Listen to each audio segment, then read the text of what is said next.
In the final months of 1945, deep in the cold plains of Manchuria, a military base stood silent beneath the night sky. It was a remote outpost, known only to the soldiers who worked there and the villagers who kept their distance. By sunrise, the base was gone. Not destroyed. Not abandoned over time. Simply gone, as if it had never existed. In 1945, Manchuria stood at the crossroads of collapsing empires and advancing armies. The Second World War was entering its final, uncertain phase in Asia. Japanese military forces had occupied the region for years, building networks of railways, supply depots, laboratories, and secretive bases. Many of these installations had been created quickly, with little documentation and even less oversight. Among them was a remote base located between sparsely populated stretches of farmland and scrub forests. It did not appear on civilian maps. Most locals learned not to ask about it. The base began as a simple logistics station. A few barracks. A radio mast. A fenced perimeter guarded by young soldiers who rarely smiled and never spoke to the villagers. Over time the compound expanded.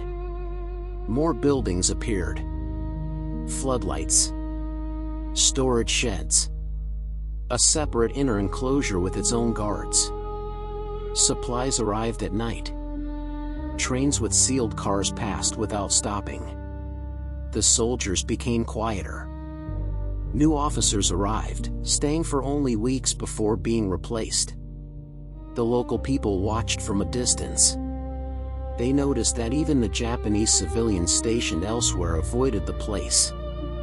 It was rumored that only selected personnel were permitted to enter the intersection. Some villagers heard distant machinery late at night. Others swore they saw trucks moving under blackout tarps. But in wartime Manchuria, rumors were as common as the wind and just as invisible. By mid-1945, the Soviet Union began preparing for its invasion of Japanese-occupied territory. Tension spread across the region. Supply lines shifted. Troops moved restlessly.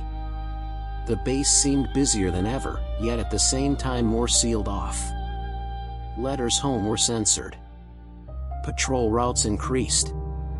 Guards stood at the wire longer, staring outward into darkness. No one outside the fence knew what was being protected, only that whatever it was had suddenly become more important. Then, without warning, something changed inside. Orders arrived from higher command levels. Crates were loaded and unloaded with growing urgency. Equipment vanished into storage sheds and reappeared again. Some personnel were transferred out overnight. Others arrived and immediately disappeared into the inner compound. The local villagers sensed something unsettled and stayed even farther away, avoiding the roads that led toward the base. The war was ending, but no one yet believed it. News traveled slowly. Radios were unreliable. Armies still marched. And deep in Manchuria, the isolated base continued its operations under heavy secrecy. The soldiers followed instructions. They drilled. They waited. They guarded something they could not speak about. And then the final order came. It was brief. It was absolute. And it was to be carried out in a single night. The final night began quietly. A cold wind moved across the plains, rattling loose tin and dry branches. Inside the base, officers met behind closed doors. Papers were signed. Locks were checked. Armed guards took positions along the perimeter, their faces unreadable in the faint light. The routine looked ordinary from the outside, but nothing about the atmosphere felt normal. Every movement seemed rehearsed. Every order delivered in short, controlled phrases. Trucks rolled into the compound shortly after dusk. Their engines were kept low. Soldiers formed lines to load sealed crates into the vehicles. Some crates were heavy, requiring several men. Others seemed strangely light. Equipment from workshops disappeared. Radios were dismantled. Records were burned in metal drums that glowed red against the dark. The inner compound was the last to be cleared. Few were allowed near it, and those who entered did not speak afterward. Throughout the night, the base began to empty. Barracks that had once been filled with voices became silent. Storage rooms were stripped bare. Even signage was removed.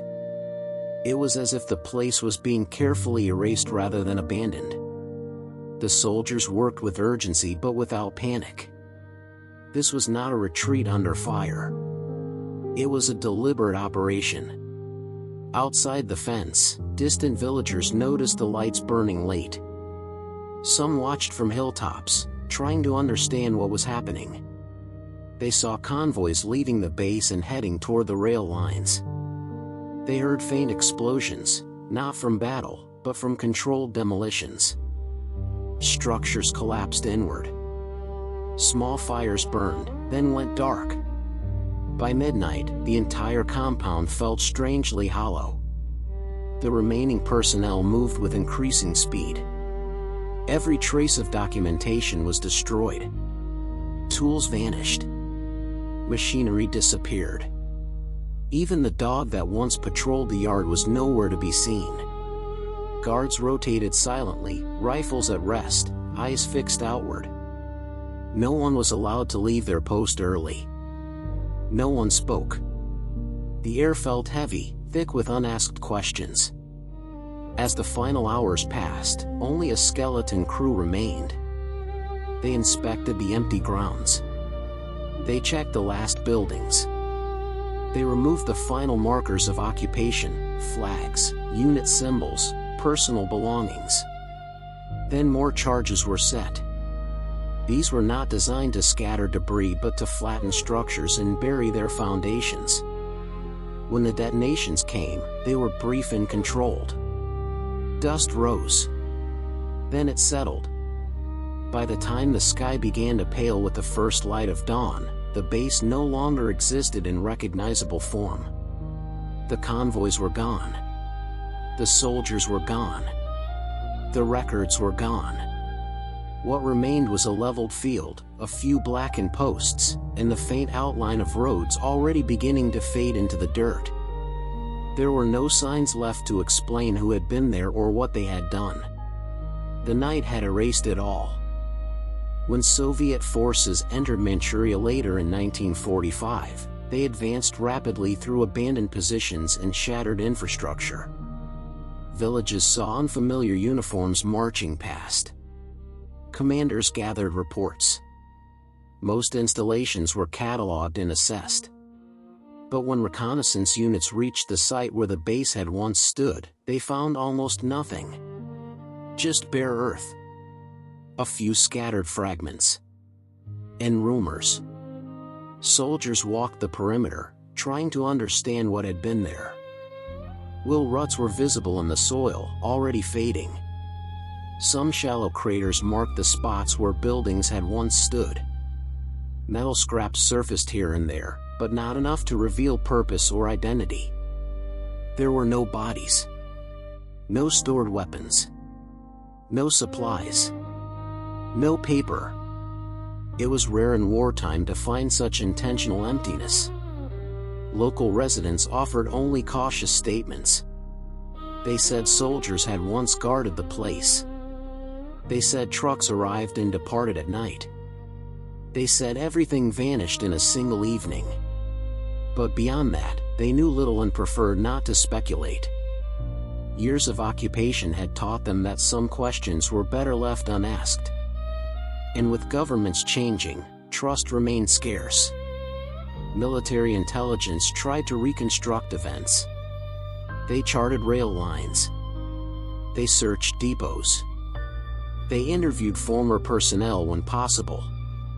But documentation from that period was chaotic.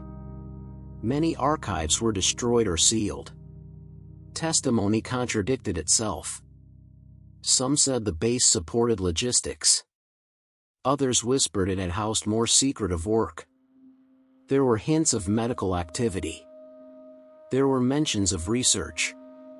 None of it could be confirmed. As post-war politics hardened into the Cold War, attention shifted elsewhere. The region filled with new priorities, new borders, new military structures. The site of the vanished base was repurposed. Fields were replanted. Later, small settlements spread. The land changed shape under new roads and new construction. Whatever faint traces remained were gradually buried under decades of normal life. But the largest consequence was not physical. It was the absence of memory. The soldiers who had served there spoke rarely of their time inside the compound. Many did not survive the closing months of the war. Those who did often faced interrogation, displacement, or silence. Records did not follow them. Families were left with fragments of stories that trailed off before reaching any conclusion. Historians searching later encountered gaps with no clear explanation. A base existed. A base operated. Then a base disappeared overnight in 1945 Manchuria. Whatever was removed, destroyed, or concealed left almost no verifiable imprint. The disappearance itself became the defining event. Not a battle. Not a treaty. Only the act of erasure. In the vast catalog of wartime infrastructure, this outpost became one more blank entry. A footnote without supporting detail. A location once guarded with intensity, now reduced to little more than rumor and speculation. The war ended. Nations rebuilt. The landscape shifted. And the story of the base that vanished slipped quietly past the edge of recorded memory. The base was once alive with movement. Boots struck the ground. Engines idled in the cold night air. Orders passed from voice to voice. Then everything stopped. The night swallowed the sound. And by morning, the base was gone. The land did not protest. The plains in Manchuria simply returned to stillness. Fences collapsed. Roads faded into the soil. Markers were removed. Records disappeared. The earth closed over shallow craters. Grass grew where the barracks once stood. Wind carried dust across the empty foundation lines. What had been guarded became invisible. The men who served there scattered across a broken world. Some vanished into new armies. Some went home to silence. Others never returned at all. Their stories ended in different places. Their past assignments were rarely spoken about. Families remembered fragments. A uniform. A letter. A face. But nothing more. Officials moved on. New conflicts began. Borders shifted. Files were sealed or burned. The paperwork that might have named the base dissolved into missing archives and misplaced boxes. The story of the outpost slipped between the cracks. It became difficult to ask questions. It became easier not to. Villagers eventually forgot the exact location. The field looked like any other. Children walked across it without knowing. Travelers passed by without pausing. Time layered over the ground like dust on an untouched shelf. The memory thinned, year after year. Today there is little to point to. Just land. Sky. The faint suggestion that something once stood here. A base that operated in secrecy. A base that disappeared overnight. No monuments. No plaques. No reason given. Only absence remains. A quiet space in the record. A story nearly lost. In the sense that somewhere, in 1945 Manchuria, history folded in on itself. Then it went silent. These stories are rarely told. Subscribe if you want to hear the next one.